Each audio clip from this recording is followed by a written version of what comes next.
about that, everybody. During the last little bit, my battery went dead, so I missed a little bit of the shading that I've been doing here. So I'm going to go ahead and did this side, do a little bit of touch up here, and then I'll show you the shading on the other side. What I'm using is just thinned out black that makes it semi-transparent. And what I'm doing here is when I lay these edges, it's going to give it more of a dimensional feel instead of just straight lines. So it's going to give a little bit of a dimension. As you can see here, what I'm going to do is I'm going to go around the perimeter of the flames. So where they get a bit of 3D dimension, a little bit of shadow. Then once I get all this tape off, I'll be doing the shadowing again, so I get a little bit of a depth to it. So what I'm doing is putting just a little bit of a shadow between the red and the white, give it a little bit more dimension.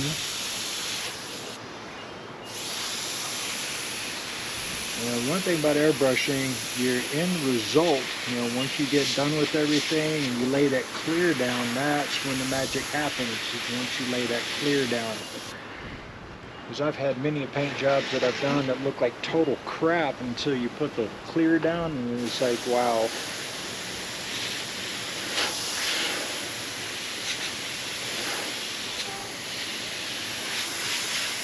Even just like doing this highlighting with this black, first it seems kind of dark, then after it sits there and dries out a little bit more, it lightens up.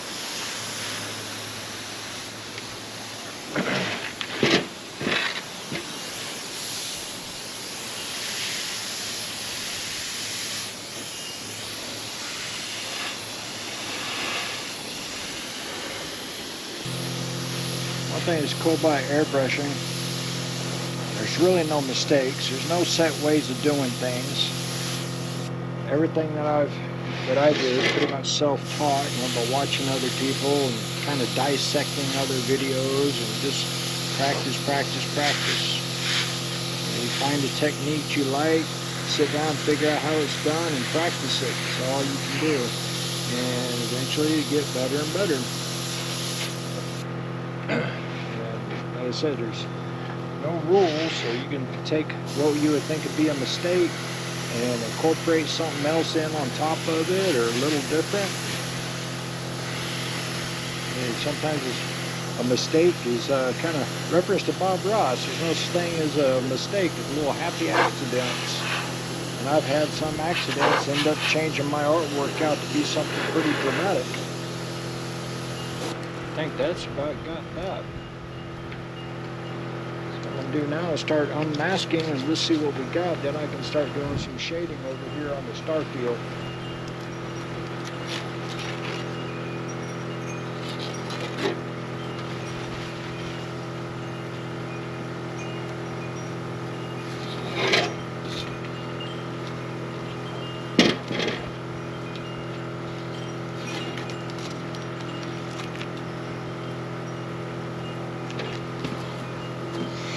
One thing that's a little unnerving, you're sitting here working on a project like this, the more masking and more tape you get onto it, your original design layout looks like it's starting to disappear, and you're thinking, oh my God, what am I doing? What is going on? Is this going to turn out at all?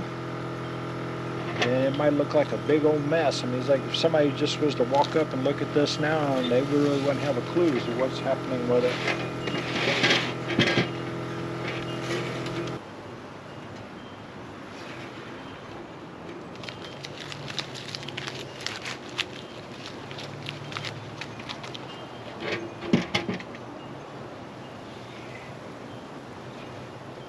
I'm not worried about these stars having some overspray from the white, because I don't know, I can always go back and add a little bit of highlight to it, but I kind of like it subdued, and this is going to be covered pretty much by the seat most of the time anyway, as far as the top piece goes.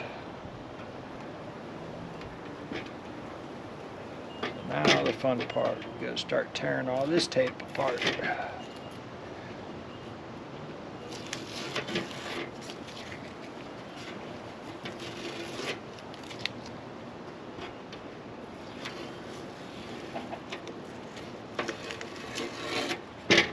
one thing that kind of bugs me about paint work is kind of like just like with doing lathe work with wood. There's so much waste, and the waste, you know, is mainly your masking materials and masking tape. And for quality tape, it can get pretty pricey. So that's something you got to be prepared. You know, sometimes you can reuse your tape for different things, but most of the time, once you put it down, you pull it off. That's it. It's pretty much done for. Try to use as much of it again as you can.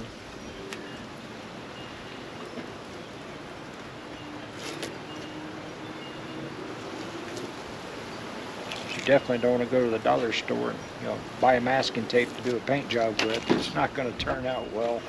You'll probably end up lifting paint and all kinds of nasty things.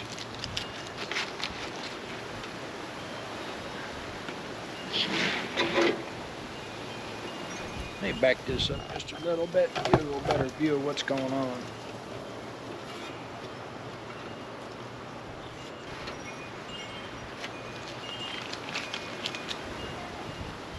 It may still look a little goofy right now when I'm pulling this masking tape off, because I still got my fine line that actually defines the flame still in place, and I always wait to pull that off last, because that's when it really starts to look good.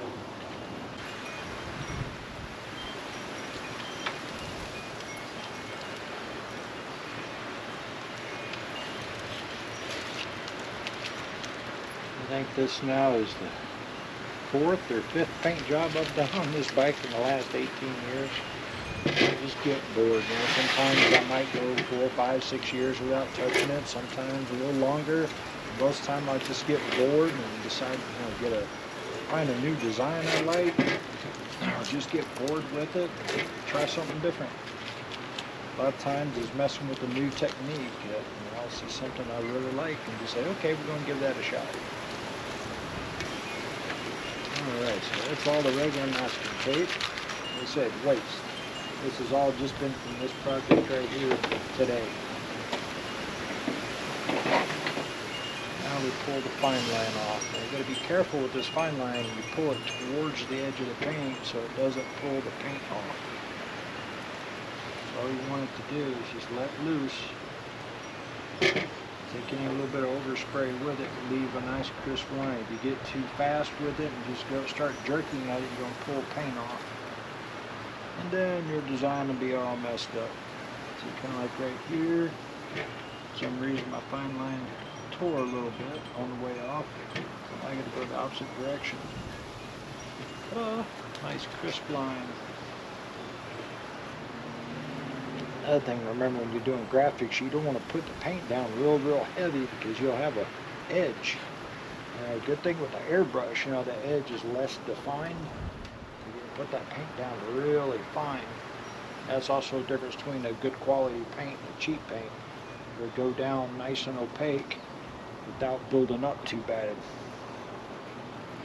Because if you have a high edge on it, that means you have to go and spend all your time with a clear coat, building it up, you know, doing 2 or 3 coats and sanding it down, and 2 or 3 more coats and sanding it down until it ends up getting smooth. I know right now I'm probably going to be shooting for at least probably 4 to 6 coats of clear on this before it's all said and done. You can see this paint is flat paint. Graphics are pretty much flat. But when I get done, it's going to be like glass, the whole thing. It's going to be pretty nice. So what I'm going to do now, still got the black in my airbrush here. I'm going to do a little more shading here with the red and white, meet the blue. A little bit of the edge there so I masked it off. That'll just blend that in a little better. A little bit of a drop shadow here. A little bit more definition. Now these drop shadows, you're not going to notice it too much until you get the clear on. Same thing here. What I'm doing, I'm just following this line, putting a little bit of a shadow there.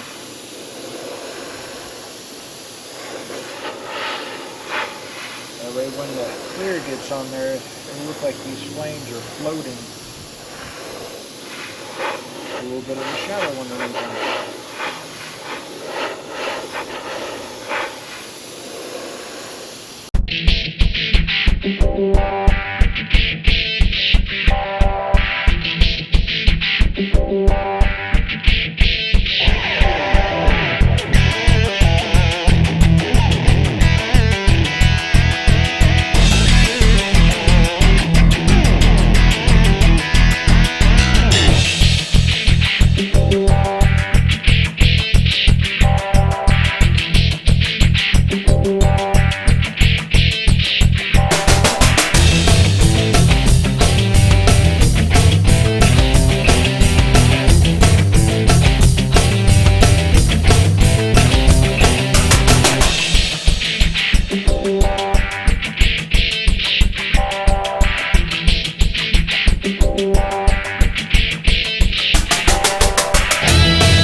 get some more white paint. I'll take this black also and thin it out a lot.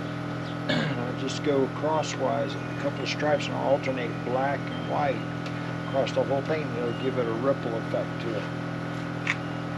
So that's, like I said, it's all about playing tricks on the eyes. An example, sit here and just run a line. Get this right here, one right here.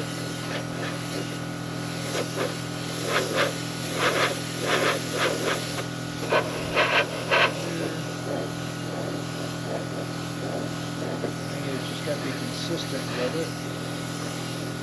Run that line all the way across, and already you see it's giving it kind of a ripple effect. And you really won't notice for sure until you get that clear coat on there. All right, that's going to wrap it up for now. After I get my clear coat, we'll continue on.